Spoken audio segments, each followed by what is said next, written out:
Antes de dormir, ouvi uma conversa entre meu filho e minha nora que me fez perder o chão. No dia seguinte, fui direto à delegacia com provas que nem eles imaginavam que eu tinha. Quando os policiais chegaram na minha casa e bateram na porta, minha nora ficou branca como papel e meu filho não conseguia nem olhar na minha cara. O que eles estavam tramando era pior do que eu poderia imaginar, e eu ia fazer questão de que pagassem por cada palavra daquela maldita conversa. Mas antes de continuarmos, confira se você já está inscrito no canal e escreva nos comentários de onde você está assistindo este vídeo. Meu nome é Márcio Guedes e tenho 58 anos. Sempre me considerei um homem trabalhador, honesto, daqueles que acorda cedo e vai dormir tarde porque a vida não dá moleza para ninguém.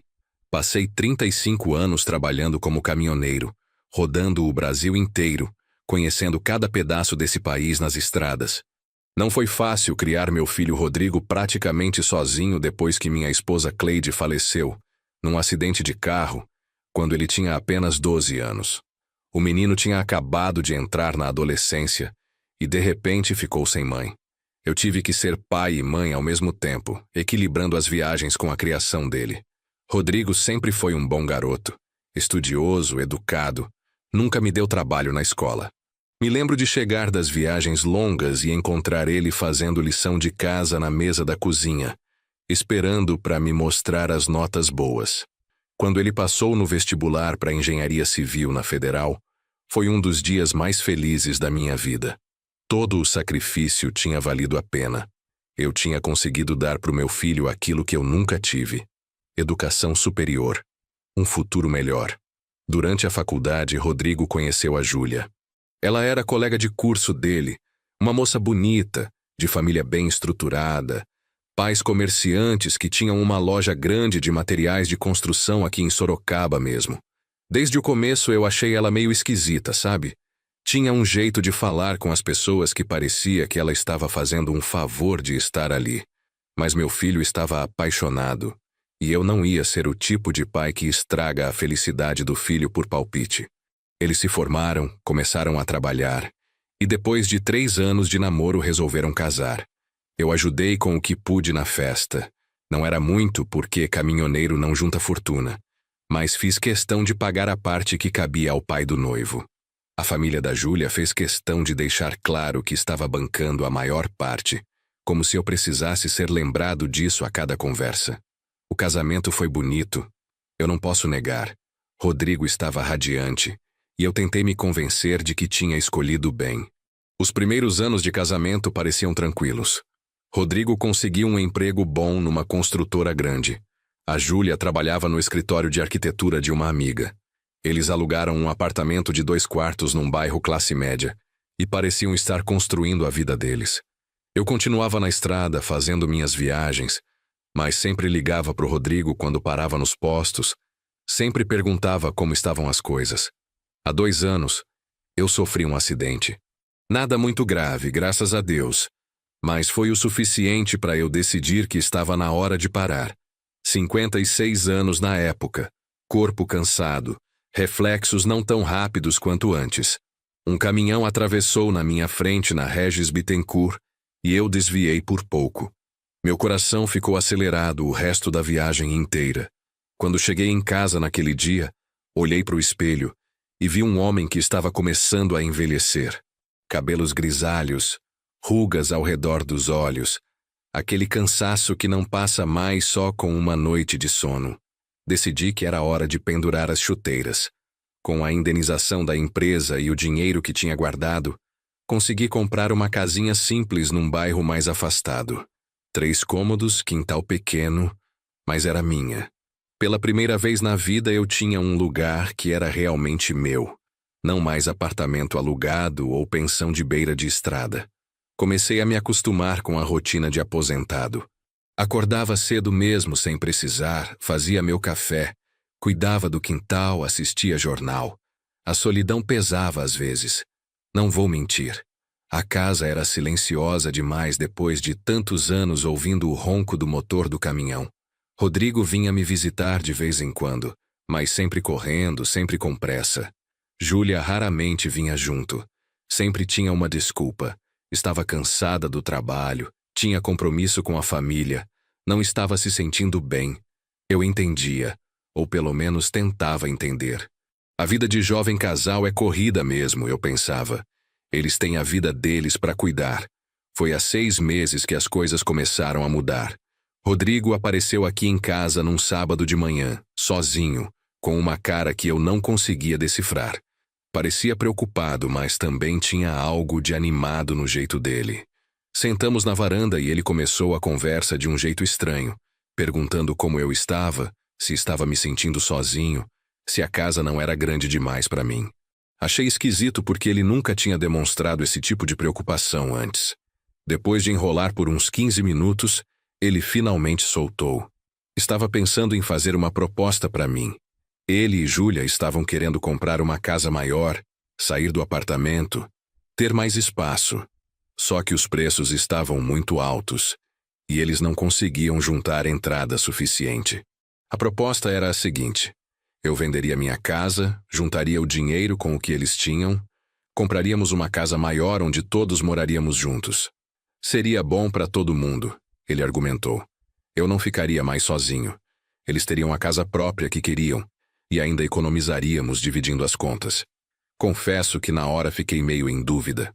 Morar com filho casado é sempre complicado, ainda mais com nora.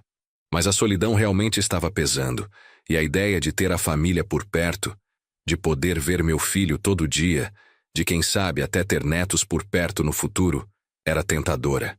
Além disso, Rodrigo falou que eu teria meu espaço, que seria quase como morar em casas separadas, só que sob o mesmo teto.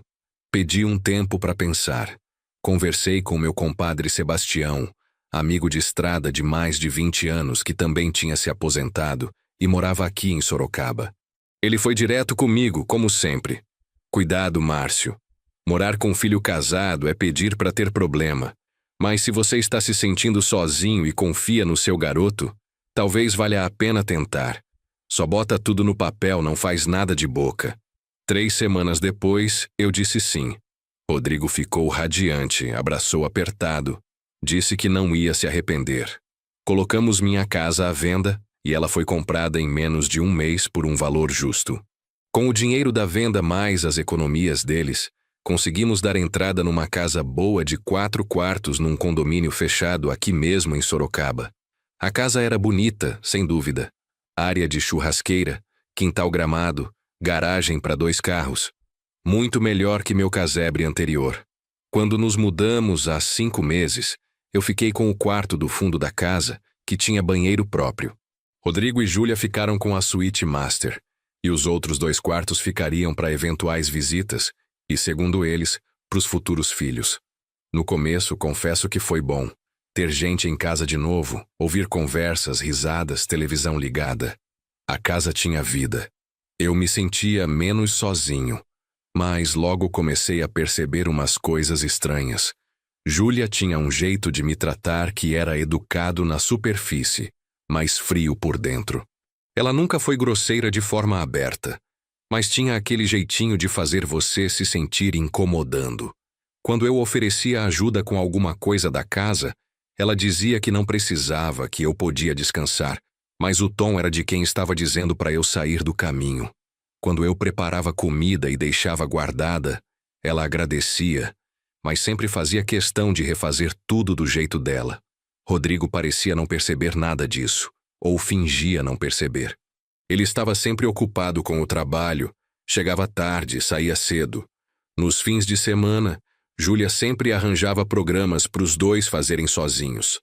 Almoço na casa dos pais dela, cinema, passeio no shopping. Eu raramente era incluído. Quando perguntava se podiam fazer companhia para mim em algum lugar, sempre tinha desculpa. Comecei a me sentir como um hóspede indesejado na casa que eu mesmo tinha ajudado a comprar. Teve uma vez que fiz um churrasco e chamei o Sebastião e outros amigos. Júlia ficou de cara feia o dia inteiro, reclamando que tinha muito barulho, que os amigos ficaram até tarde, que no outro dia ela tinha que trabalhar. Depois daquele dia, sempre que eu pensava em chamar alguém, acabava desistindo. Não valia a pena o clima ruim. Outro dia encontrei uns papéis em cima da mesa da cozinha. Eram contas da casa: luz, água, internet, condomínio. Percebi que todos os boletos estavam em nome de Rodrigo e Júlia. Meu nome não aparecia em nenhum documento. Fiquei incomodado. Afinal, eu tinha colocado metade do valor da entrada daquela casa. Mas, oficialmente, segundo os documentos do financiamento, eu não existia. Era como se eu fosse só um morador temporário. Tentei conversar com Rodrigo sobre isso. Ele me garantiu que era só questão de burocracia, que meu nome estava protegido porque o dinheiro tinha saído da minha conta, que havia recibos de tudo. Mas algo no fundo não me deixava tranquilo.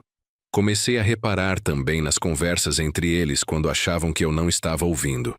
Frases soltas, meio tom de reclamação. Uma vez ouvi Júlia dizendo para o Rodrigo que não estava aguentando mais não ter privacidade na própria casa. Outra vez, escutei ela comentando que eles tinham casado para construir a vida deles, não para ficar cuidando de pai idoso. Isso me doeu porque eu nem precisava de cuidado nenhum. Eu era independente, fazia minhas coisas, não dava trabalho para ninguém. Mas eu tentava relevar. Afinal, morar junto realmente não é fácil. Provavelmente era só fase de adaptação. Eles iam se acostumar com minha presença, eu ia aprender a ser mais discreto e as coisas iam se acertar. Pelo menos era nisso que eu tentava acreditar enquanto via os meses passarem e o clima da casa ficar cada vez mais pesado. Foi numa quinta-feira à noite, há exatamente 2 semanas, que tudo mudou. Eu tinha ido dormir mais cedo porque estava cansado. Tinha passado o dia inteiro arrumando o quintal, cortando grama, podando as plantas. Deitei por volta das 9 da noite e até peguei no sono rápido.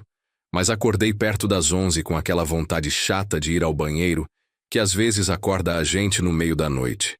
Levantei devagar, fui até o banheiro do meu quarto, resolvi o problema e quando voltava para a cama ouvi vozes vindas da sala. Rodrigo e Júlia ainda estavam acordados. A princípio não dei muita atenção. Ia voltar para a cama quando ouvi meu nome sendo mencionado. Parei no corredor, ainda no escuro. Não estava tentando escutar escondido propositalmente, mas algo no tom da conversa me fez ficar ali parado, o coração começando a bater mais rápido. A voz da Júlia estava exaltada, aquele tom que ela usava quando estava irritada, mas tentando não gritar. Rodrigo, não aguento mais essa situação. Já faz 5 meses que seu pai está aqui e cada dia que passa fica pior. A gente não tem mais privacidade nenhuma. Não pode fazer nada sem sentir que ele está por perto. A voz dela estava carregada de frustração. Ouvi Rodrigo responder, mas num tom mais baixo, defendendo. Amor, ele é meu pai. Não tem para onde ir. Vendeu a casa dele para ajudar a gente a comprar essa aqui. Justamente por isso que a gente precisa agir rápido antes que fique mais complicado, respondeu Júlia. E agora tinha algo na voz dela que me deixou com um frio na barriga. Era calculista, fria. Você me prometeu que isso era temporário. Você disse que a gente daria um jeito. Minha respiração estava presa. Temporário? Rodrigo tinha prometido que era temporário, mas ele tinha me dito que era para morarmos juntos, que seria bom para todo mundo. Senti minhas pernas começarem a tremer. Eu sei, disse Rodrigo, e agora a voz dele soava cansada. Mas como que eu vou falar isso para ele? Ele vendeu tudo que tinha. Não é problema nosso, Rodrigo. Seu pai é adulto, aposentado, recebe do INSS. Ele que se vire. A gente já fez a parte da gente deixando ele morar aqui esses meses. Tive que segurar na parede para não cair. Deixando ele morar aqui esses meses? Como se fosse um favor. Como se eu fosse um peso que eles estavam carregando por bondade. Eu tinha colocado R$180 mil naquela casa. Era metade da entrada. Metade! E ela estava falando como se eu fosse um encostado que estava ali de graça. Júlia, ele colocou o dinheiro da casa dele aqui. A gente não pode simplesmente... Começou o Rodrigo, mas foi interrompido. Pode sim. Você conversou com aquele advogado que eu te falei, o amigo do meu primo? Ele disse que é simples. Seu pai não está no contrato do financiamento. Oficialmente, ele não é dono de nada aqui. O dinheiro que ele colocou foi como presente, como ajuda para os filhos. Não tem documento nenhum dizendo que é investimento ou que ele tem parte da casa. Meu coração disparou. Presente? Ajuda? Aquele dinheiro era toda a minha vida. Era o resultado de 35 anos trabalhando na estrada, dormindo em cabine de caminhão, passando Natal e Ano Novo longe de casa. E ela estava chamando de presente? Mas, amor, moralmente, tentou Rodrigo fracamente. Moralmente nada, Rodrigo. Acorda. A gente é novo, a gente tem planos, a gente quer viver nossa vida. Seu pai tem 58 anos, não é velho de verdade. Ele pode alugar um apartamento com a aposentadoria dele, viver a vida dele sozinho. A gente merece ter nosso espaço. Quando a gente tiver filhos, você quer que eles cresçam aqui com seu pai ocupando um quarto? Lágrimas começaram a queimar meus olhos. Cada palavra era uma punhalada. Rodrigo ficou em silêncio por um tempo que me pareceu eterno. Eu estava rezando mentalmente para ele falar não, para ele defender o pai dele, para ele lembrar de tudo que eu tinha feito por ele. E como a gente faz isso? A voz do Rodrigo saiu baixa, derrotada. Senti meu mundo desabar naquela frase. Meu filho estava concordando. Estava aceitando me expulsar da casa que eu mesmo tinha ajudado a comprar. A gente senta com ele semana que vem e fala que não está funcionando, que a gente precisa do espaço. Oferece ajudar com os 3 primeiros meses de aluguel em algum lugar mais barato. E vida que segue. Quanto mais a gente demora, mais difícil fica. E olha, Rodrigo, não adianta fazer drama. Seu pai não tem opção. Ele não pode nos tirar daqui porque legalmente isso aqui é nosso. Ele que vá procurar um advogado se quiser. Vai perder tempo e dinheiro para nada. 3 meses de aluguel? Perguntou Rodrigo. Júlia, isso é muito pouco. É o que a gente pode oferecer. E olha, sendo bem sincera, eu nem acho que a gente deveria oferecer nada. Ele é aposentado, tem aposentadoria. Sempre se virou sozinho a vida inteira. Vai continuar se virando. A frieza na voz dela era aterrorizante. Rodrigo suspirou fundo. Esperei. Esperei por uma reação forte dele, por ele mandar Júlia parar com aquilo, por ele defender o próprio pai. Mas o que veio foi: está bem, vou conversar com ele no fim de semana. Senti minhas pernas fraquejarem de verdade dessa vez. Tive que me apoiar na parede, colocar a mão na boca para não deixar escapar nenhum som. As lágrimas estavam descendo agora, quentes, queimando meu rosto. Meu filho, meu único filho. O menino que eu criei sozinho. O garoto que eu trabalhei dia e noite para dar educação, comida, roupa, futuro. Estava ali concordando em me jogar na rua. Ótimo. E Rodrigo, não fica com dó não. A vida é assim mesmo. Todo mundo tem que aprender a andar com as próprias pernas. Seu pai não é velho, não está doente, não precisa de cuidado. Ele só está acostumado a ser sustentado pelos outros. As palavras da Júlia eram veneno puro. Júlia, ele nunca foi sustentado por ninguém. Ele sempre trabalhou, disse Rodrigo, mas sem convicção nenhuma. Trabalhou, se aposentou e agora quer viver de favor na casa dos filhos. Não, Rodrigo. A gente tem que pensar na gente, na nossa família, nos nossos planos. Seu pai já viveu a vida dele, criou você, fez o que tinha que fazer. Agora deixa a gente viver a nossa. Ouvi passos se aproximando e rapidamente voltei para o meu quarto antes que me vissem no corredor. Fechei a porta devagar, o coração batendo tão forte que parecia que ia sair do peito. Sentei na cama no escuro, tremendo inteiro. Não conseguia acreditar no que tinha acabado de ouvir. Não conseguia processar a frieza, a crueldade, a ingratidão. Fiquei ali sentado até o sol começar a nascer. Não dormi um segundo. Minha cabeça estava rodando 1000 pensamentos por hora. Revivi cada momento da criação do Rodrigo. Cada sacrifício. Cada decisão que tomei pensando no bem dele. E para quê? Para no final ele me descartar como se eu fosse um móvel velho que não serve mais? Pensei na Cleide. Será que ela estaria vendo tudo isso de onde estivesse? Será que estava tão decepcionada quanto eu com o homem que nosso filho tinha se tornado? Ou será que eu tinha falhado como pai? Será que tinha mimado demais, protegido demais, E criado um homem fraco que se deixava manipular pela mulher? Quando amanheceu, levantei, lavei o rosto com água fria, olhei para o espelho. Meus olhos estavam vermelhos e inchados. Parecia que tinha envelhecido 10 anos numa noite. Mas junto com a tristeza e a dor, algo mais estava crescendo dentro de mim. Raiva. Uma raiva profunda, controlada, do tipo que não explode, mas queima por dentro. Eles achavam que eu era bobo. Achavam que eu era um velho ingênuo que aceitaria qualquer coisa. Achavam que podiam me usar e depois descartar sem consequências. Estavam muito enganados. Eu tinha rodado o Brasil inteiro, tinha lidado com todo tipo de gente nas estradas, tinha aprendido a me defender de golpistas e aproveitadores. Não ia ser meu próprio filho que ia me passar para trás. Tomei meu café da manhã em silêncio. Júlia e Rodrigo ainda dormiam. Peguei meu celular e comecei a fazer ligações. A primeira foi para o Sebastião. Compadre, preciso da sua ajuda. Urgente.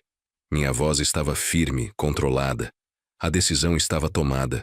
Sebastião me encontrou numa padaria perto de casa 2 horas depois. Contei tudo para ele, cada palavra que tinha ouvido na noite anterior. Vi a revolta crescer no rosto do meu amigo enquanto eu falava. Quando terminei, ele bateu com a mão na mesa. Desgraçados, perdão pela palavra, Márcio, mas é o que são. Seu próprio filho. Ele balançou a cabeça incrédulo. E agora? O que você vai fazer? Vou me proteger, vou atrás dos meus direitos e vou garantir que eles não saiam impunes dessa história. Olhei nos olhos do Sebastião. Mas preciso de ajuda. Você conhece algum advogado bom aqui em Sorocaba? Alguém que entenda dessas questões de família, de propriedade? Sebastião pensou por um momento. Conheço sim. Dr. Fernando Lopes. É irmão de um cara que trabalhava comigo na mesma transportadora. Advogado especializado em direito de família e questões imobiliárias. É sério, competente. Quer que eu ligue para ele? Liga agora. Hoje, se possível. Quanto antes, melhor. Sebastião fez a ligação ali mesmo. Depois de explicar a situação brevemente, me passou o telefone. Dr. Fernando tinha uma voz firme, profissional. Disse que poderia me receber ainda naquela tarde, às 3 horas. Agradeci e confirmei. Márcio, você fez transferência bancária quando colocou o dinheiro? Perguntou Sebastião quando desliguei. Tem como provar que você colocou grana naquela casa? Tenho. Tudo por transferência da minha conta para a conta do Rodrigo. Tenho os extratos guardados. Eu sempre fui cuidadoso com papéis e documentos. Vício de caminhoneiro que tinha que manter tudo organizado para a prestação de contas.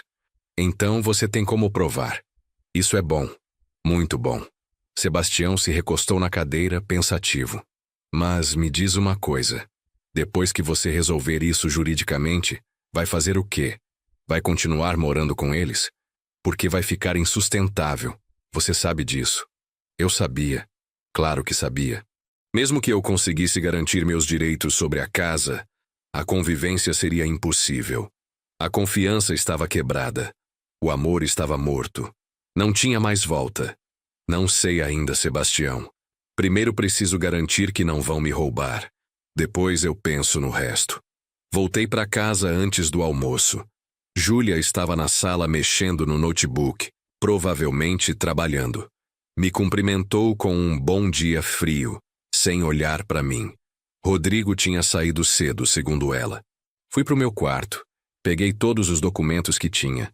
Extratos bancários, recibos da venda da minha casa antiga, comprovantes de transferência, cópia das escrituras. Organizei tudo numa pasta. Às 3 da tarde em ponto eu estava no escritório do Dr. Fernando Lopes. Era um lugar simples, mas organizado, num prédio comercial no centro de Sorocaba. Dr. Fernando era um homem de uns 45 anos, cabelos grisalhos, óculos de aro fino, expressão séria, mas não antipática. Cumprimentamos, e ele me ofereceu um café. Sentei na frente da mesa dele e comecei a contar a história toda, desde o início. Ele ouvia atento, fazendo anotações, perguntando detalhes específicos. Quando contei sobre a conversa que tinha ouvido na noite anterior, vi a expressão dele endurecer. Senhor Márcio, O senhor está numa situação complicada, não vou mentir. Mas não está perdida. Longe disso. Ele ajeitou os óculos e pegou os documentos que eu tinha trazido. Vou analisar tudo com calma, mas pela descrição que o senhor fez e pelo que estou vendo aqui, o senhor tem como provar que colocou dinheiro na aquisição do imóvel. Mas meu nome não está no contrato. Eles disseram que eu não tenho direito a nada. Minha voz saiu mais desesperada do que eu queria. Eles estão errados. Existe algo no direito brasileiro chamado sociedade de fato. Mesmo sem contrato formal, se o senhor contribuiu financeiramente para a aquisição de um bem, o senhor tem direitos sobre esse bem. E o senhor tem provas documentais da contribuição. Isso é muito forte. Dr. Fernando folheou os extratos, verificando valores e datas. Senti um alívio enorme. Tinha passado a manhã inteira com medo de ter perdido tudo, de não haver nada que eu pudesse fazer. Então eu posso processar eles? Pode e deve. Vou preparar uma ação de reconhecimento de união estável patrimonial, não no sentido conjugal, mas no sentido de contribuição patrimonial conjunta. Vamos pedir o reconhecimento da sua parte no imóvel proporcional ao valor que o senhor investiu. Dr. Fernando continuou explicando. Além disso, vou entrar com uma medida cautelar para impedir que eles vendam ou transfiram o imóvel enquanto o processo está correndo. E vou pedir que façam um boletim de ocorrência por apropriação indébita e estelionato familiar. Não vai necessariamente virar processo criminal, mas fica registrado e pode ajudar no processo civil. Boletim de ocorrência? Essa parte eu não tinha pensado. Sim, o que seu filho e sua nora fizeram ou estão planejando fazer se enquadra como crime. Eles induziram o senhor a vender seu imóvel sob a promessa de moradia conjunta, receberam o dinheiro, não colocaram seu nome no contrato do imóvel e agora planejam expulsá-lo sem devolver o investimento. Isso é estelionato, Sr. Márcio. Crime previsto no Código Penal. As palavras caíram como uma bomba. Crime. Meu filho estava cometendo um crime contra mim. Não era só uma questão moral ou familiar. Era crime mesmo, com nome e pena previstos na lei. Eu quero fazer o boletim. As palavras saíram firmes. Quero que eles entendam a gravidade do que estão fazendo. Então o senhor vai na delegacia hoje mesmo, de preferência. Leva essa pasta com as cópias dos documentos que eu vou separar aqui, conta a história toda para o delegado ou escrivão que te atender. E registra. Pede uma cópia do boletim e me traz. Vou precisar para anexar na ação judicial. Saí do escritório do doutor Fernando com uma pasta de documentos, um plano de ação e, pela primeira vez desde a noite anterior, uma sensação de que havia esperança. A delegacia mais próxima ficava a uns 20 minutos de carro. Entrei naquele prédio de paredes desbotadas e ar-condicionado velho com o coração apertado, mas a determinação firme. Tinha uma fila de umas 10 pessoas esperando atendimento. Sentei e esperei minha vez, folheando os documentos, ensaiando mentalmente o que ia dizer. Quando me chamaram, uma escrivã de uns 30 e poucos anos, cabelo preso num coque, expressão cansada de quem já ouviu muita história triste, me recebeu numa mesa cheia de papéis. Boa tarde. Qual o motivo do boletim de ocorrência? Ela já estava com os dedos no teclado, pronta para digitar. Estelionato familiar e apropriação indébita. Falei olhando direto para ela. Meu filho e minha nora me induziram a vender minha casa, pegaram o dinheiro, não colocaram meu nome no imóvel que compraram e agora querem me expulsar sem devolver nada. A expressão dela mudou. O cansaço deu lugar a algo entre surpresa e indignação. Sério isso? Seu próprio filho? Meu próprio filho. Confirmei, e senti a voz falhar um pouco. Respirei fundo e continuei. Tenho todas as provas aqui. Transferências bancárias, comprovantes, tudo. Coloquei R$180 mil na compra da casa, mas meu nome não está em nenhum documento. E ontem à noite, eu ouvi eles planejando me expulsar. A escrivã começou a digitar, fazendo pausas para me fazer perguntas específicas. Endereço do imóvel, valores exatos, datas das transferências, nomes completos do Rodrigo e da Júlia. Ela foi anotando tudo com atenção e em alguns momentos balançava a cabeça em desaprovação. O senhor tem testemunha da conversa que ouviu? Ela perguntou. Não. Estava sozinho em casa com eles. Mas tenho as provas do dinheiro que coloquei. E tenho certeza que, se investigarem, vão encontrar outras coisas. Pensei nas conversas da Júlia com o advogado, nas mensagens que provavelmente existiam nos celulares deles. Está certo. Vou registrar tudo isso aqui. O senhor vai precisar assinar o boletim quando eu terminar. E recomendo fortemente que procure um advogado se ainda não procurou.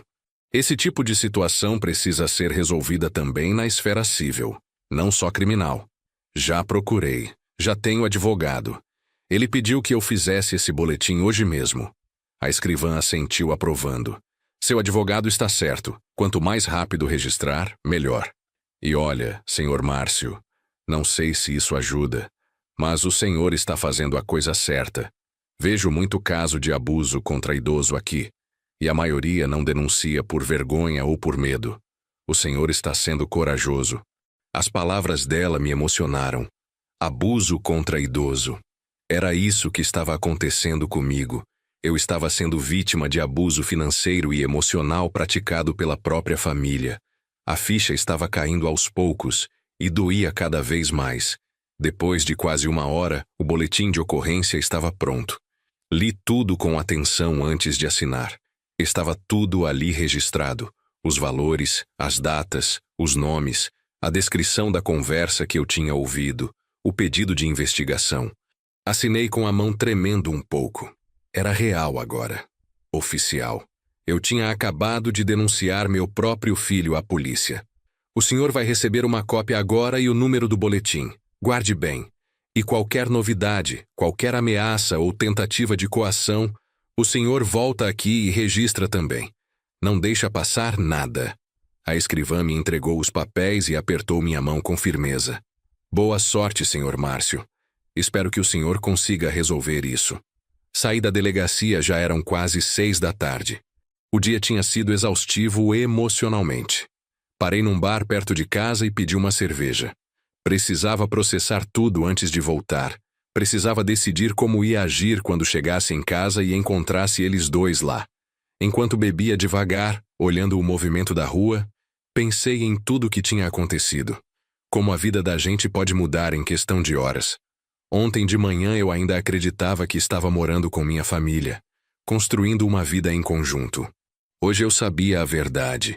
Eu estava morando com pessoas que me viam como um obstáculo a ser removido. Pensei na Cleide de novo. Será que ela ficaria orgulhosa de mim por estar lutando? Ou ficaria triste por ver a família destruída desse jeito? Provavelmente as duas coisas. Ela sempre foi uma mulher forte que não deixava ninguém passar por cima dela, mas também tinha um coração enorme e odiava conflitos. Terminei a cerveja, paguei a conta e dirigi de volta para casa. Quando entrei, Rodrigo estava na sala assistindo televisão. Júlia estava na cozinha preparando o jantar. Tudo tão normal na superfície, tão falso por baixo. Oi, pai. Passou o dia onde? Rodrigo perguntou sem tirar os olhos da televisão. Resolvi umas coisas na cidade, fui no médico, no banco, essas coisas. Menti naturalmente. Não ia entregar o jogo ainda. Ah, está tudo bem com a saúde? Está sim. Tudo normal. Fui pro meu quarto, fechei a porta e pela primeira vez em meses senti que aquele espaço era uma prisão, não um lar. Jantei junto com eles naquela noite. Foi surreal sentar na mesma mesa, comer a mesma comida, fazer pequenos comentários sobre o dia, enquanto eu sabia exatamente o que eles pensavam de mim, e eles não faziam ideia de que eu sabia. Júlia estava até mais simpática que o normal, provavelmente porque já tinha decidido que logo eu estaria fora dali. Rodrigo parecia meio desconfortável, mas tentava disfarçar. Perguntou sobre meu dia de novo, comentou sobre o trabalho dele, falou sobre um projeto novo na construtora. Eu respondia no automático, a cabeça em outro lugar completamente. Estava pensando nos próximos passos, em como aquilo tudo ia desenrolar. Depois do jantar, fui para o meu quarto cedo de novo. Liguei para o Sebastião e contei sobre o boletim de ocorrência e a reunião com o advogado. Ele ficou satisfeito. Agora é esperar o processo andar. Mas você tem que ficar esperto, Márcio. Eles vão tentar te convencer a desistir quando descobrirem. Vão fazer drama, vão prometer coisas, vão tentar te manipular. Não cai nessa. Não vou cair. Isso eu te garanto. Minha voz estava firme. A traição tinha sido profunda demais para ter volta. Os próximos 3 dias foram estranhos. Eu mantinha a rotina normal, mas estava constantemente alerta. Doutor, Fernando me ligou no sábado dizendo que a ação já estava pronta e seria protocolada na segunda-feira. A medida cautelar seria pedida em caráter de urgência.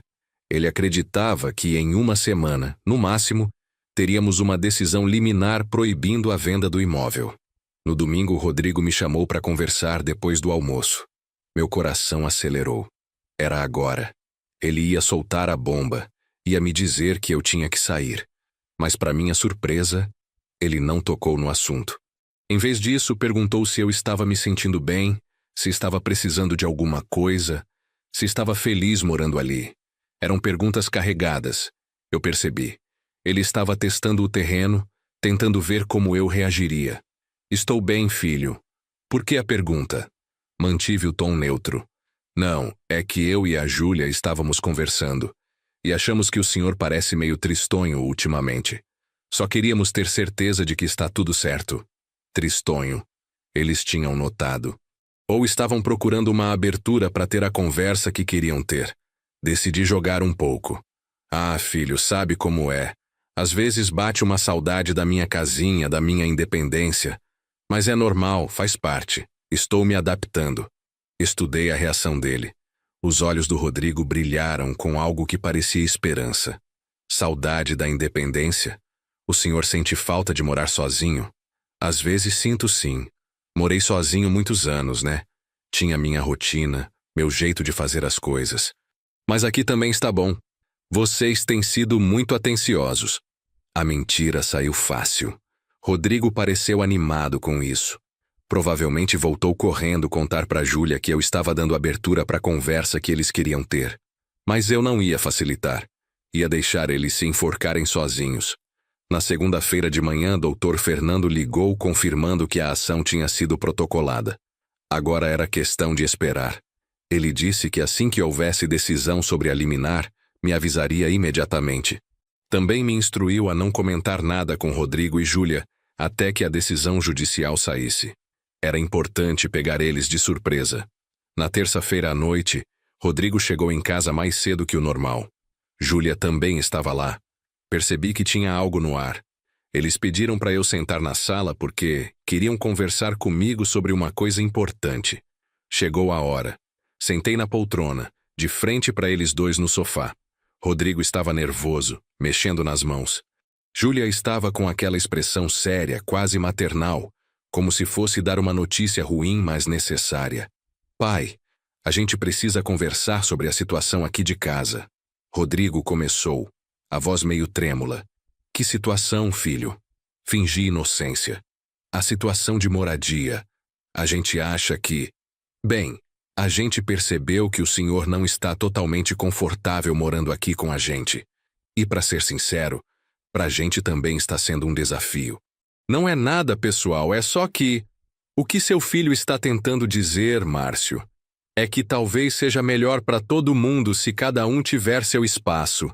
Júlia interrompeu, tomando controle da conversa como eu imaginava que faria. Somos todos adultos aqui. Podemos conversar com franqueza. Essa situação de morar junto não está funcionando. Ah, fiz uma pausa, como se estivesse processando. E o que vocês estão sugerindo? Júlia e Rodrigo se entreolharam. Ela fez um gesto com a cabeça, incentivando ele a continuar. Rodrigo engoliu seco. A gente estava pensando que talvez o senhor pudesse alugar um apartamento. Algo menor, mais prático para o senhor cuidar. Entendo. E o dinheiro que coloquei nessa casa? Mantive a voz calma, sem emoção. Outro olhar entre eles. Júlia respondeu dessa vez. Márcio, quando você ajudou a gente com a entrada, foi como presente, como ajuda de pai para os filhos. Não foi investimento formal nem nada assim. Felizmente, a gente não tem como devolver esse valor agora. Está tudo comprometido no financiamento. Então vocês querem que eu saia da casa que eu ajudei a comprar, sem receber de volta o que coloquei, e alugue um lugar com minha aposentadoria? Coloquei assim, bem direto, só para ver a cara deles.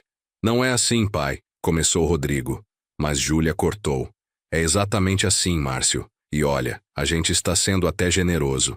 Podemos ajudar com 3 meses de aluguel no novo lugar, para você ter tempo de se organizar. Mas depois disso você vai ter que se virar. Você é aposentado, tem renda fixa. Não precisa de nós. A máscara tinha caído. A Júlia verdadeira estava ali, sem disfarces. Rodrigo olhava para o chão, incapaz de me encarar. Senti uma mistura de raiva e pena do meu filho. Raiva pela traição, pena pela fraqueza. E se eu recusar? Perguntei calmamente. Não pode recusar, Márcio. Júlia estava firme agora. Essa casa é nossa. Legalmente, oficialmente, você não tem direito a nada aqui. Pode procurar advogado se quiser, mas vai gastar dinheiro à toa. Fizemos tudo certinho para você não poder reclamar nada. Então, desde o começo, vocês planejaram isso? Me usar para conseguir a casa e depois me descartar? As palavras saíram mais duras do que eu pretendia. Rodrigo finalmente olhou para mim e tinha vergonha nos olhos dele.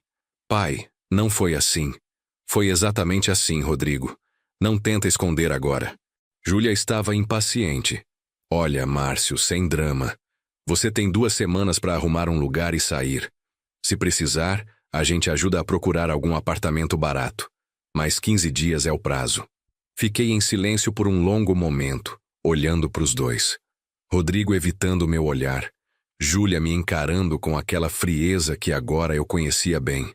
Pensei no boletim de ocorrência já registrado. Pensei na ação judicial já protocolada. Pensei na surpresa que ainda estava por vir. Está bem.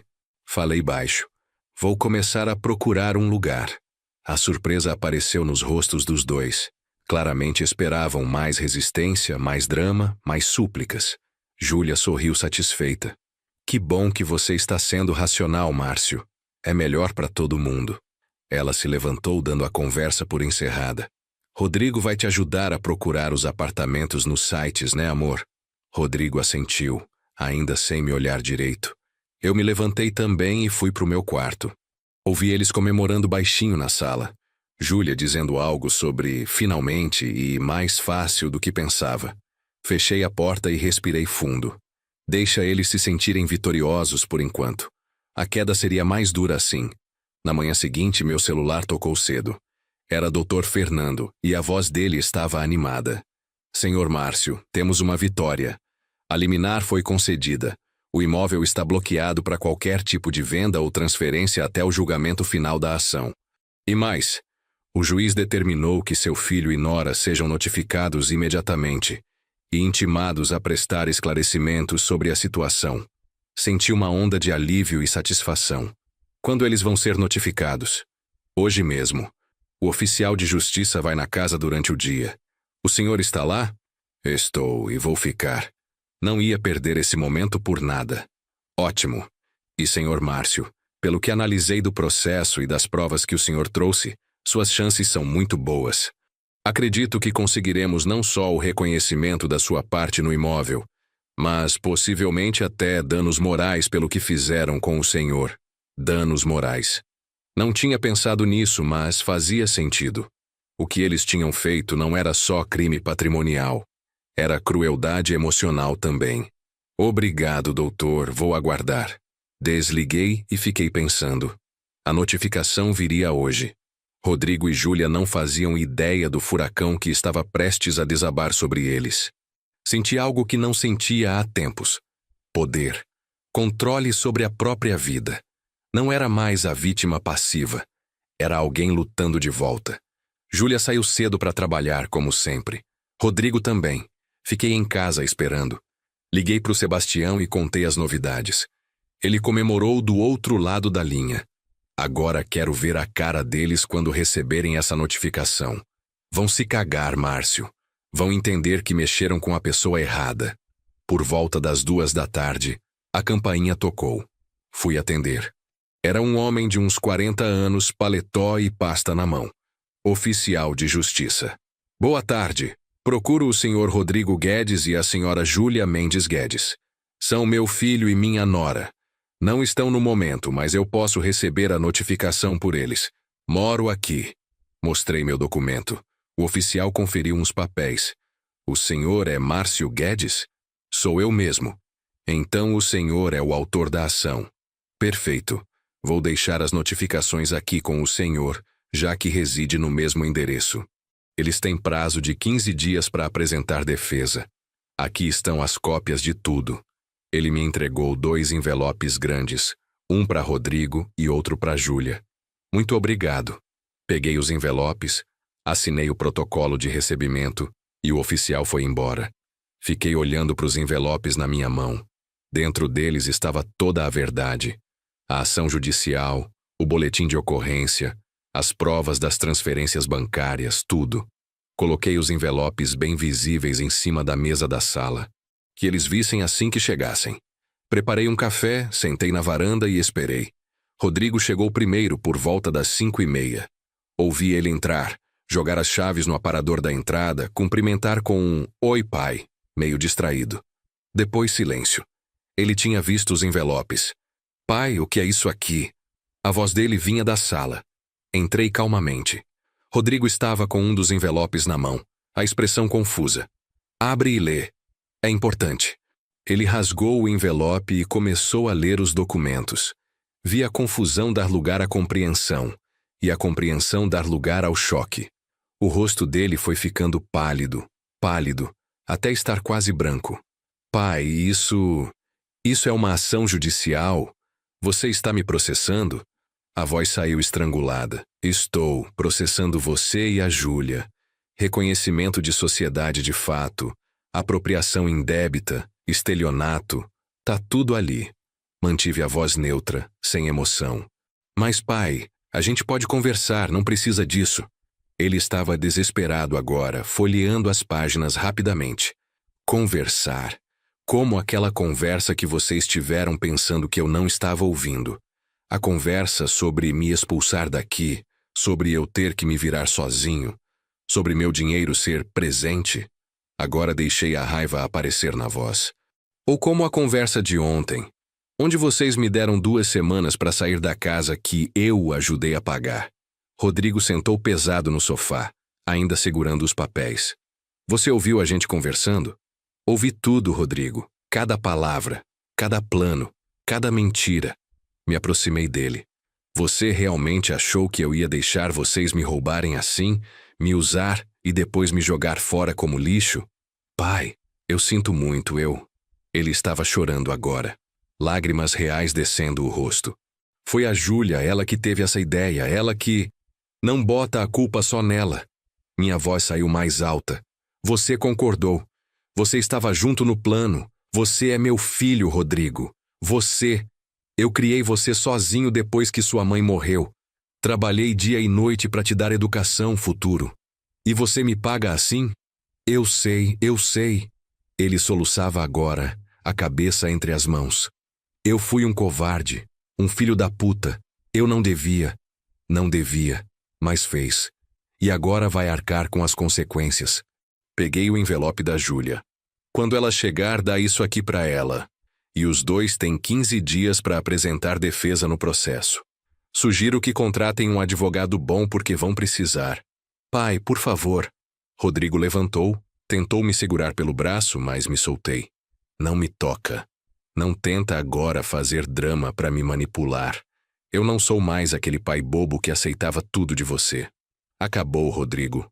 Você matou essa relação quando decidiu me trair."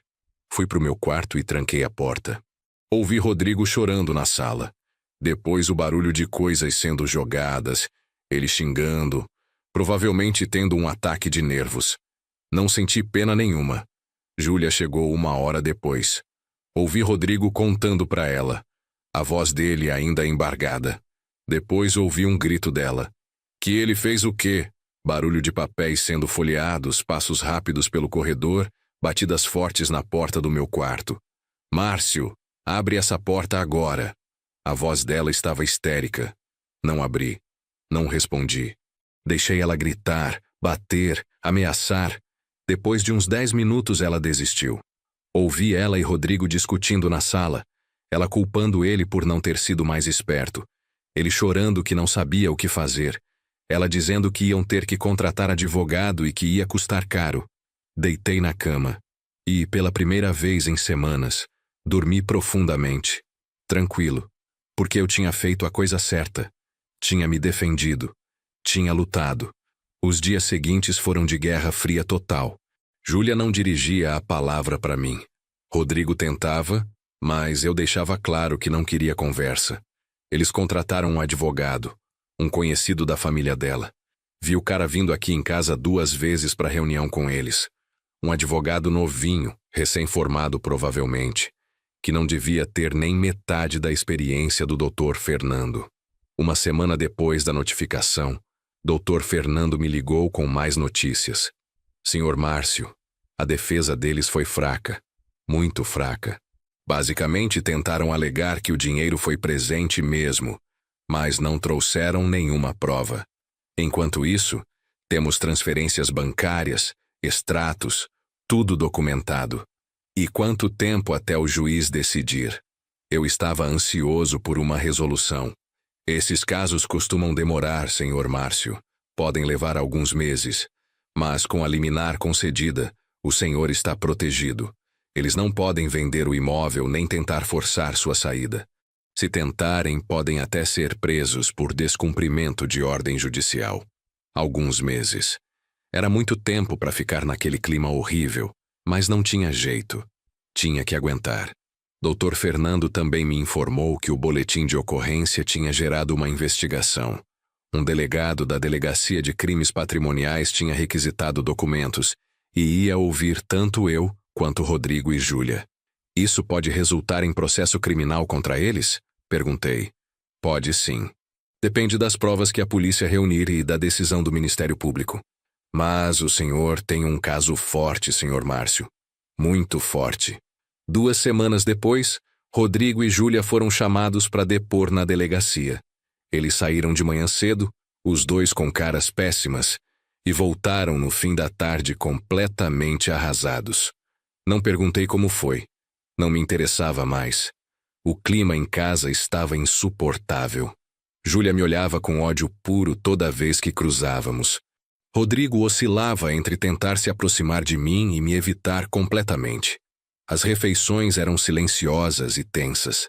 Eu comecei a cozinhar separado, comer no meu quarto, evitar ao máximo estar no mesmo ambiente que eles. Foi numa noite de sexta-feira, quase um mês depois do início do processo, que Júlia finalmente explodiu. Eu estava na cozinha fazendo um café quando ela chegou, claramente alterada. Talvez tivesse bebido, não sei, mas ela estava fora de controle. Você está feliz agora, Márcio? Feliz em destruir a vida do seu próprio filho? Ela cuspiu as palavras com veneno. Eu não destruí nada. Vocês que tentaram me destruir. Mantive a calma. Não ia dar o gostinho de me ver descontrolado. A gente só queria viver nossa vida, ter nosso espaço. É pedir demais? Você já viveu a sua, já criou seu filho, já fez o que tinha que fazer. Por que não aceita que é hora de sair de cena? Sair de cena com meu dinheiro no bolso de vocês, sem ter onde morar, com meus 58 anos de trabalho jogados no lixo? Virei para ela. Vocês me usaram, Júlia, me enganaram. E agora querem fazer de conta que eu sou o vilão? Você é o vilão, está processando seu próprio filho. Que tipo de pai faz isso? Ela estava gritando agora. O tipo de pai que não aceita ser roubado. O tipo de pai que ensinou o filho a ser honesto e agora cobra que ele seja. Minha voz também estava subindo. E olha no espelho, Júlia. Você destruiu esse casamento. Você envenenou meu filho contra mim. Você que trouxe esse veneno todo para dentro dessa família. Eu dei para ele o que você nunca deu. Ambição, vontade de crescer na vida, de não ficar se contentando com migalhas. Ela estava fora de si. Você é um conformado, Márcio. Passou a vida inteira sendo caminhoneiro. Nunca quis nada melhor. Nunca tentou subir na vida. E quer que seu filho seja igual? Um fracassado? A palavra fracassado me acertou em cheio. Senti uma raiva subir que eu mal consegui controlar. Fracassado? Eu trabalhei 35 anos honestamente. Criei meu filho sozinho. Dei educação, valores, caráter para ele. Ou pelo menos tentei. Porque você conseguiu destruir tudo isso em 3 anos de casamento. Eu dei consciência de classe para ele. Mostrei que ele merece mais. Que não precisa aceitar qualquer coisa. Júlia estava descontrolada agora, dizendo coisas que provavelmente guardava há tempo. Gente como você, Márcio, fica a vida toda se sacrificando, se humilhando, aceitando migalhas e achando que é virtude. Mas não é. É burrice. Sai daqui. Minha voz saiu baixa, perigosa. Sai da minha frente antes que eu faça algo que vou me arrepender. Essa casa não é sua. Você não manda em mim. Ela avançou para cima de mim, o dedo em riste no meu rosto. Foi quando Rodrigo apareceu, devia estar ouvindo tudo do quarto. Chega! Os dois!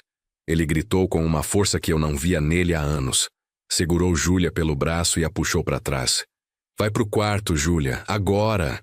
Não me dá ordem, Rodrigo!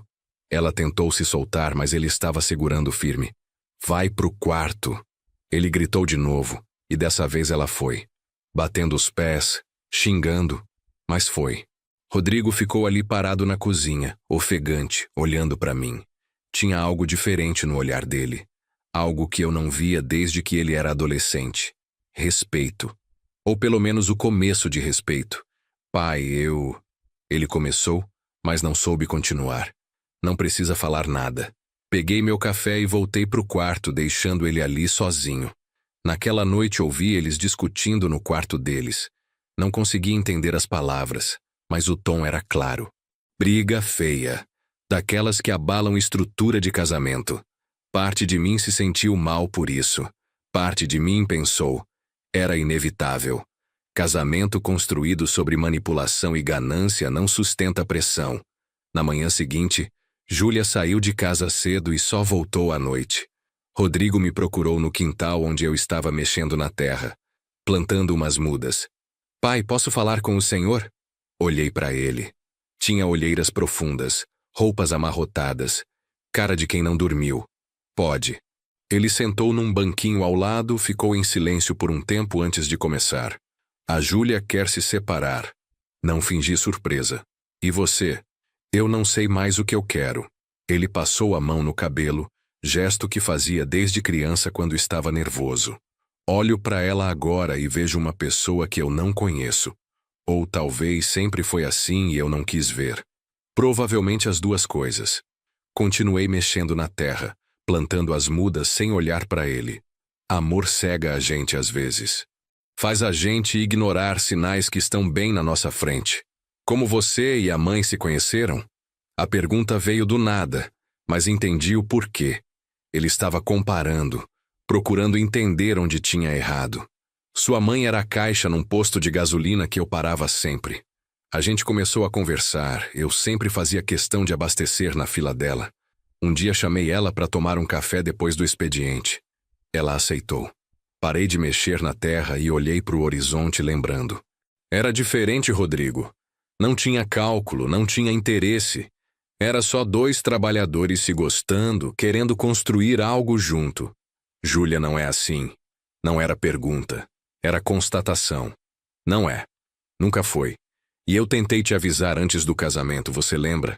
Te perguntei se tinha certeza, se conhecia ela de verdade. Olhei para ele agora. Você me disse que eu estava sendo super protetor, que eu não entendia o amor de vocês. Rodrigo baixou a cabeça. Eu era um idiota. Era jovem. Apaixonado, acontece. Voltei a plantar. A questão agora não é o que você era, é o que você quer ser daqui para frente. Ele ficou quieto por um longo tempo, só me observando trabalhar. Finalmente perguntou, você vai me perdoar algum dia? Parei completamente o que estava fazendo. Era a pergunta que eu sabia que viria eventualmente, mas para a qual eu não tinha certeza da resposta. Respirei fundo. Não sei, Rodrigo. Honestamente, não sei. Me sentei ao lado dele no banquinho. Você me traiu de uma forma que eu nunca imaginei que um filho pudesse trair um pai. Você planejou me roubar, me expulsar, Me deixar na rua. Não foi impulso, não foi um momento de raiva. Foi planejado, calculado. Como é que eu perdoo isso? Eu entendo. A voz dele saiu quebrada. Se eu fosse você, também não saberia. Mas vou te dizer uma coisa. Olhei direto nos olhos dele. Se você se separar da Júlia, se começar a reconstruir sua vida de forma honesta, se mostrar com ações e não só palavras que você mudou de verdade, talvez um dia a gente consiga reconstruir alguma coisa. Não vai ser igual ao que era. Nunca vai ser. Mas pode ser algo novo. Algo verdadeiro dessa vez. Os olhos dele encheram de lágrimas. Eu quero isso, pai. Eu quero muito. Então mostre. Não para mim. Para você mesmo primeiro. Vira homem de verdade, Rodrigo. O homem que eu tentei criar. O homem que sua mãe ficaria orgulhosa.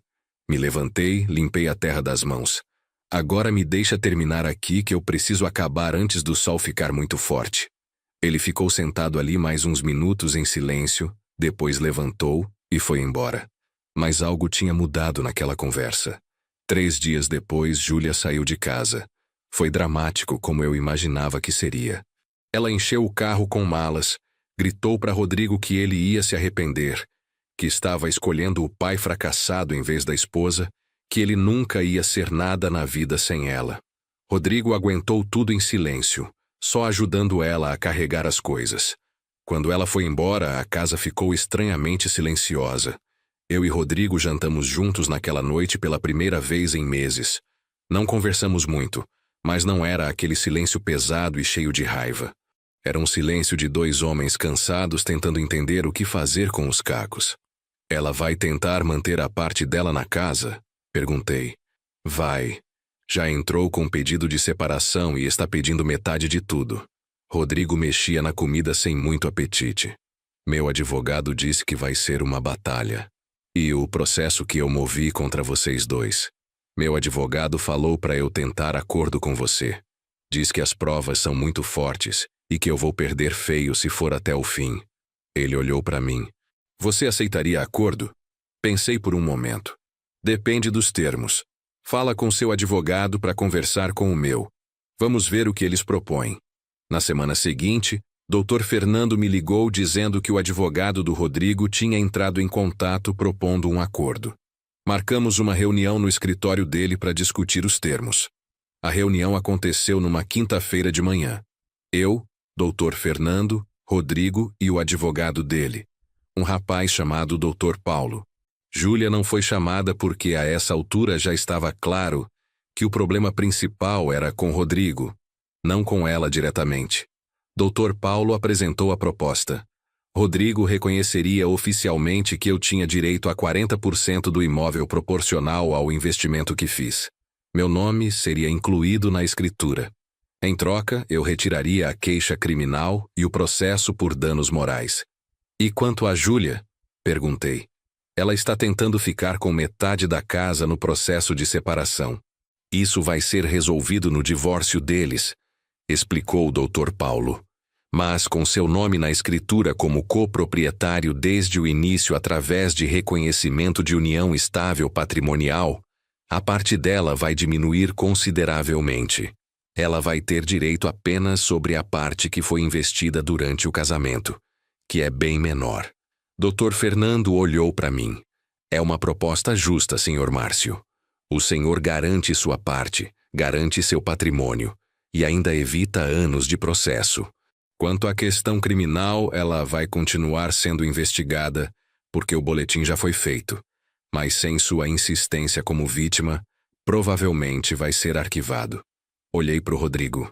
Ele estava diferente. Mais magro, mais velho de repente, mas também mais sério. Tinha algo nos olhos dele que me lembrou o menino que ele era antes de conhecer Júlia. Vulnerável, mas honesto. Você concorda com isso, Rodrigo? De verdade? Perguntei diretamente para ele. Concordo, pai. É o mínimo que eu posso fazer depois de tudo. Você merece sua parte. Sempre mereceu. A voz dele era firme, sem aquela hesitação manipulada que eu tinha me acostumado a ouvir. Então aceito. Estendi a mão para o Dr. Fernando. Prepara os documentos do acordo. O acordo foi assinado 2 semanas depois. Meu nome foi incluído oficialmente na escritura do imóvel como proprietário de 40%. Retirei formalmente a queixa por danos morais e informei a delegacia que não tinha mais interesse em prosseguir com a parte criminal, embora o inquérito continuasse correndo por conta própria. Com Júlia fora de casa, a atmosfera mudou completamente. Rodrigo e eu estabelecemos uma rotina nova. Ele continuava trabalhando muito, mas nos fins de semana a gente passava tempo junto. Não era como antes, não era pai e filho sem mágoas, mas era um começo, um recomeço. Uma tarde de sábado, uns 2 meses depois do acordo, estávamos na churrasqueira do quintal quando Rodrigo me fez uma pergunta que eu não esperava. Pai, você acha que a mãe ficaria decepcionada comigo? Parei de virar a carne e olhei para ele. Era uma pergunta pesada, carregada. Sua mãe te amava mais que tudo nesse mundo, Rodrigo. Ela ficaria triste com o que você fez, sem dúvida. Mas também ficaria orgulhosa de ver você reconhecendo o erro e tentando consertar. Eu penso nela todo dia. Ele estava olhando para o céu, para os galhos da jabuticabeira que tinha no quintal. Penso no quanto ela era honesta, no quanto ela odiava mentira e falsidade. E eu me tornei exatamente o que ela odiava. Você se deixou influenciar por alguém que não tinha os mesmos valores que você foi criado para ter. Virei a carne. Deixei ela crepitar na brasa antes de continuar. Mais valores a gente pode resgatar, Rodrigo. Não é tarde. Você tem 32 anos. Tem a vida toda pela frente. Acha que eu vou conseguir reconstruir? Acho. Mas só se você quiser de verdade. E só se você fizer pelas razões certas. Não para me agradar ou para honrar a memória da sua mãe. Mas porque você quer ser um homem melhor por você mesmo. Terminamos de fazer o churrasco e comemos no quintal, aproveitando o sol da tarde. A conversa fluiu mais naturalmente do que tinha fluído em anos. Falamos sobre trabalho, sobre os planos dele de trocar de emprego, sobre a possibilidade dele fazer uma especialização. Ele me perguntou sobre meus tempos de estrada, pediu para eu contar histórias que ele já tinha ouvido quando criança, mas queria ouvir de novo. O divórcio dele com Júlia demorou mais 6 meses para sair. Foi uma batalha feia, com ela tentando arrancar tudo o que podia. No final, ela ficou com 20% do valor do imóvel. Teve que devolver o carro que estava no nome dela, mas tinha sido comprado com dinheiro da casa e ainda ficou com algumas dívidas que tinha feito no cartão de crédito. Quando o divórcio finalmente foi homologado, Rodrigo chegou em casa naquela tarde e disse simplesmente: acabou. Não tinha alegria nem tristeza na voz. Era só alívio. Alívio de ter fechado aquele capítulo da vida dele. E agora? Perguntei. Agora eu reconstruo. Do jeito certo dessa vez. Ele me olhou com uma determinação que eu não via há muito tempo. E pai, eu queria te fazer uma proposta. Senti um aperto no peito. Proposta. A última proposta que ele tinha me feito tinha sido uma armadilha. Mas forcei a desconfiança para baixo e disse: que proposta? Queria que a gente reformasse essa casa, fizesse uma reforma de verdade, melhorasse as coisas, não para vender, mas para a gente morar melhor. Os dois. Como coproprietários de verdade, como família de verdade. Ele falou rápido, como se tivesse medo que eu fosse interromper. Sei que você ainda não confia totalmente em mim. Sei que vou ter que provar muito ainda. Mas queria que você soubesse que eu não vejo mais você como peso ou como problema. Vejo como meu pai. E quero consertar a gente. As palavras dele me pegaram de surpresa. Senti aquele aperto na garganta.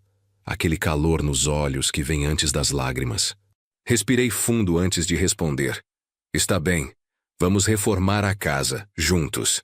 A reforma durou 3 meses. A gente contratou pedreiro, eletricista, pintor. Mexemos em tudo. Arrumamos os banheiros, modernizamos a cozinha, pintamos todas as paredes, trocamos pisos. Rodrigo pagou a maior parte porque tinha o salário dele, mas eu contribuí com o que pude da minha aposentadoria. E mais importante que o dinheiro, eu coloquei mão na massa. Passei aqueles 3 meses trabalhando junto com os pedreiros, ensinando alguns truques que aprendi ao longo da vida, ajudando no que conseguia. Rodrigo, quando chegava do trabalho, também ajudava. Teve fins de semana inteiros que passamos sujos de tinta e massa corrida, exaustos, mas satisfeitos. Foi durante essa reforma que a gente realmente começou a se reconectar. Trabalhando lado a lado, conversando sobre coisas simples, qual cor pintar cada cômodo, onde colocar tomadas novas, se valia a pena trocar as portas, a gente foi reconstruindo não só a casa, mas a relação. Uma noite, depois de um dia especialmente cansativo de trabalho, estávamos sentados na varanda tomando cerveja, quando Rodrigo disse: "Sabe o que eu percebi, pai? A Júlia nunca quis construir nada. Ela só queria consumir coisas prontas. Casa pronta, vida pronta, status pronto. Isso cansa. Eu estava cansado de ser só um provedor de coisas. E o que você quer agora?" perguntei. "Quero construir. De verdade. Pode ser mais devagar, mais difícil, mas é meu. É nosso." Ele bateu a garrafa de cerveja na minha. "Obrigado por não ter desistido de mim, pai. Filho, eu morri de raiva de você.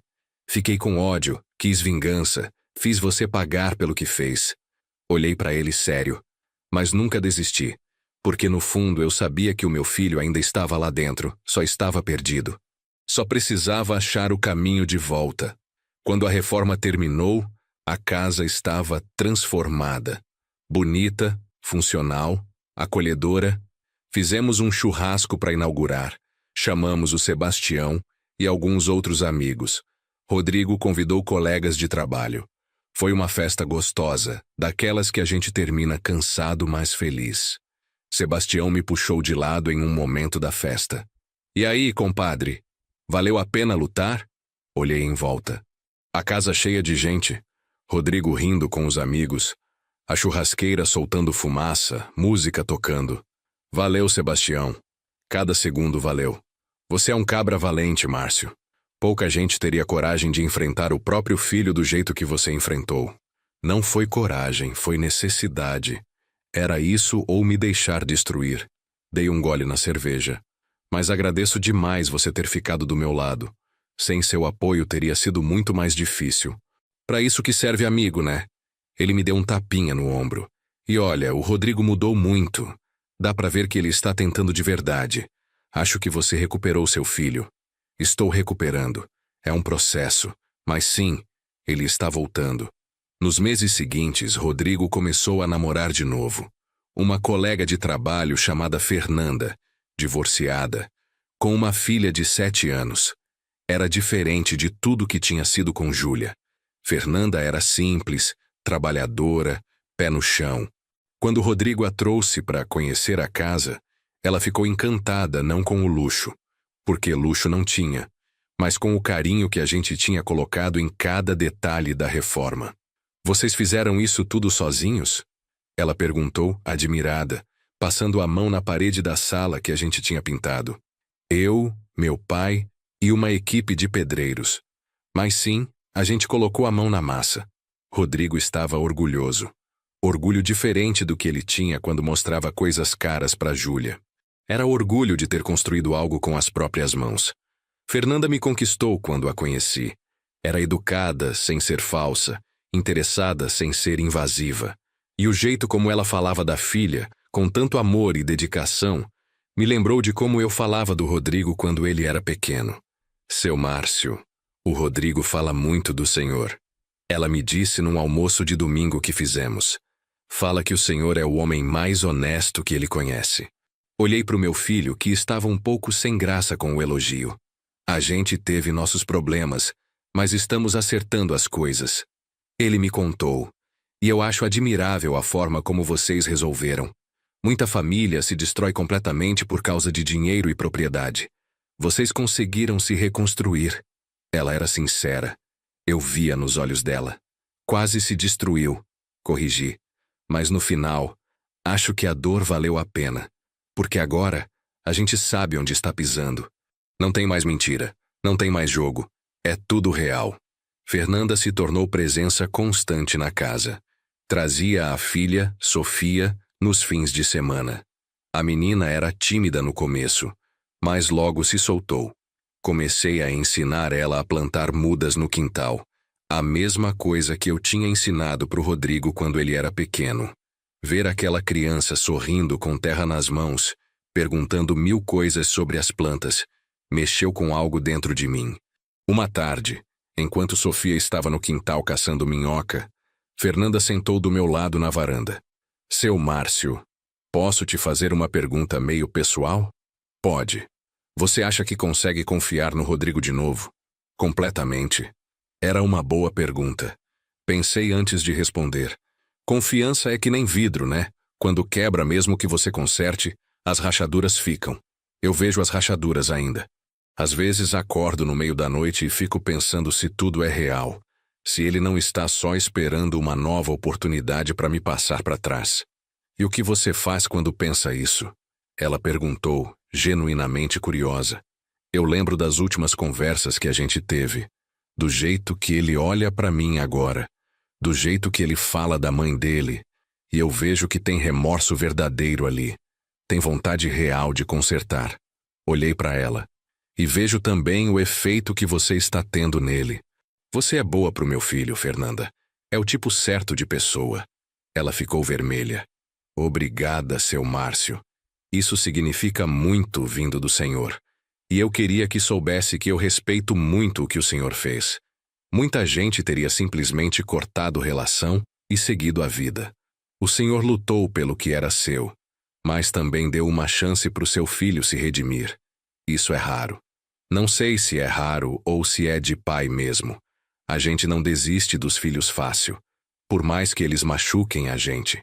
Rodrigo nos chamou para dentro porque tinha feito um bolo. A gente entrou. E passei o resto da tarde assistindo meu filho interagir com a mulher que ele estava namorando e a filha dela. Era diferente. Era mais leve.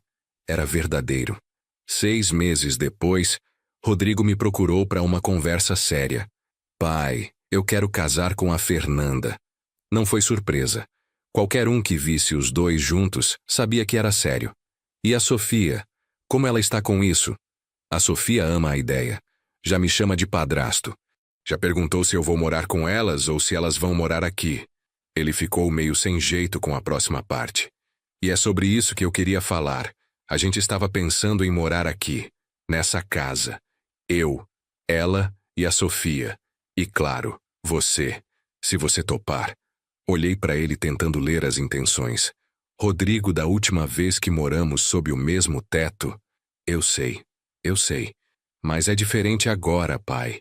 Eu sou diferente. A Fernanda é diferente. E a gente não vai esconder nada do Senhor. Não vai fazer plano por trás, nada disso. A gente senta, conversa, decide as coisas juntos. Como família de verdade. Ele respirou fundo. Mas se o Senhor não se sentir confortável, eu entendo. Posso comprar a sua parte e o Senhor vai morar onde quiser. Sem briga, sem problema. O Senhor que decide. Era uma proposta honesta. Eu sentia isso. Não tinha armadilha, não tinha segunda intenção. Era meu filho, regenerado, querendo realmente reconstruir uma família. A casa é grande, tem 4 quartos. Dá para todo mundo ter seu espaço. Pensei em voz alta. E seria bom ter uma criança correndo por aqui de novo. Essa casa ficou tempo demais, cheia de tensão e raiva. Precisa de alegria. Os olhos do Rodrigo brilharam. Então o senhor aceita? Aceito, mas com algumas condições. Quais? Ele ficou sério, pronto para ouvir. Primeira, a gente faz tudo no papel. Direitos, deveres, quem paga o quê, tudo documentado.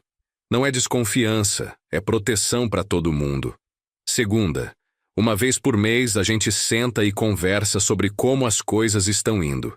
Se alguém estiver incomodado com alguma coisa, fala, sem guardar, sem deixar acumular. Terceira, a Sofia é prioridade. Criança precisa de ambiente tranquilo, então se em algum momento a convivência ficar pesada, a gente para e reavalia. Rodrigo concordou com tudo. Faz sentido. Todas as condições fazem sentido. Vou falar com a Fernanda, mas tenho certeza que ela vai concordar também. O casamento deles foi simples, no civil, com um almoço depois num restaurante bom, mas sem exageros. Fernanda estava linda de vestido branco. Simples, discreto. Sofia estava radiante de vestido azul, levando as alianças. E Rodrigo estava com uma expressão que eu não via nele desde antes de conhecer Júlia. Felicidade genuína. Quando chegou minha vez de dar o parabéns para os noivos, abracei meu filho apertado. Sua mãe estaria orgulhosa hoje. Eu sei, pai, eu sinto ela aqui. Ele estava com lágrimas nos olhos. E obrigado, por tudo, por não ter desistido de mim. Família não desiste um do outro, filho. A gente só tinha esquecido disso por um tempo, mas reaprendemos. Fernanda e Sofia se mudaram para casa uma semana depois do casamento. A gente reorganizou os quartos. Rodrigo e Fernanda ficaram na suíte master. Sofia ficou com o quarto que tinha a janela para o quintal. Ela queria poder ver as plantas que a gente cuidava. E eu continuei no meu quarto do fundo com banheiro próprio. A convivência foi surpreendentemente boa desde o início. Fernanda cozinhava uns dias, eu cozinhava outros, Rodrigo cozinhava nos fins de semana. A gente dividia as contas proporcionalmente aos ganhos de cada um, tudo documentado, tudo transparente. E toda última sexta-feira do mês, depois que Sofia ia dormir, a gente sentava na sala e conversava sobre como tinha sido o mês, se tinha algo para ajustar, se estava tudo bem. Sofia me trouxe uma alegria que eu não esperava mais ter. A menina me adotou como avô naturalmente. Me chamava de vô Márcio, vivia grudada em mim nos fins de semana. Queria ajudar em tudo que eu fazia. Quando ela aprendeu a ler melhor na escola, começou a me pedir para contar histórias das minhas viagens de caminhão. Eu contava e ela ficava de olhos arregalados, imaginando tudo. Um dia ela me perguntou: Vô, por que você não viaja mais? Porque estou velho, minha filha. Cansei de estrada. Mas você não parece velho. Você faz um monte de coisa. E é gentileza sua, mas estou com 59 anos agora. Na estrada isso é velho, sim. Quando eu crescer, vou viajar pelo Brasil inteiro que nem você viajou. E vou te mandar foto de todos os lugares. Ela falou isso com tanta convicção que eu acreditei. Vai sim, e eu vou adorar ver todas as fotos. Hoje, olhando para trás, para tudo que aconteceu nesses últimos 2 anos, eu entendo que às vezes a vida precisa ser quebrada para ser reconstruída do jeito certo. A traição do Rodrigo e da Júlia foi a pior coisa que me aconteceu desde a morte da Cleide. Mas também foi o que me fez acordar, me fez lutar pelos meus direitos, me fez exigir respeito. Se eu não tivesse ouvido aquela conversa naquela noite, provavelmente estaria hoje morando num apartamento minúsculo, sobrevivendo com a aposentadoria, sozinho e amargurado. Em vez disso, estou na minha casa, que é realmente minha, com meu nome na escritura, vivendo com uma família reconstruída, vendo meu filho ser o homem que eu sempre quis que ele fosse, e tendo a alegria de ter uma neta de coração que enche meus dias de vida. Rodrigo e eu não fingimos que o passado não aconteceu. As cicatrizes estão lá, sempre vão estar, mas a gente aprendeu a conviver com elas. E mais importante, a gente aprendeu que família de verdade é aquela que enfrenta os problemas de frente, que não esconde, que não engana, que constrói junto. Naquela noite, quando ouvi a conversa que mudou tudo, eu pensei que tinha perdido meu filho para sempre. Hoje eu sei que, na verdade, foi naquela noite que comecei a recuperá-lo. Porque às vezes, para salvar o que a gente ama, a gente precisa estar disposto a perder tudo primeiro. E valeu cada lágrima, cada noite em claro, cada momento de dor. Porque no final, eu não apenas recuperei meu patrimônio, eu recuperei minha dignidade, meu respeito próprio, e mais importante de tudo, recuperei meu filho. Não o filho fraco e manipulável que ele tinha se tornado, mas o homem de caráter que eu sempre soube que ele podia ser. Hoje, quando olho para as plantas que crescem no quintal, cada uma delas cuidada com carinho por mim e pela Sofia, eu vejo que a vida é exatamente assim. Às vezes precisa podar, às vezes precisa arrancar a erva daninha, mas se você cuidar com paciência e amor, ela floresce de novo. Sempre floresce de novo. E essa é a minha história. De como uma conversa ouvida por acaso me levou à delegacia, me fez enfrentar meu próprio filho, mas no final, me devolveu não só minha casa, mas minha família. A família verdadeira, construída não em mentiras e conveniência, mas em verdade, perdão e reconstrução.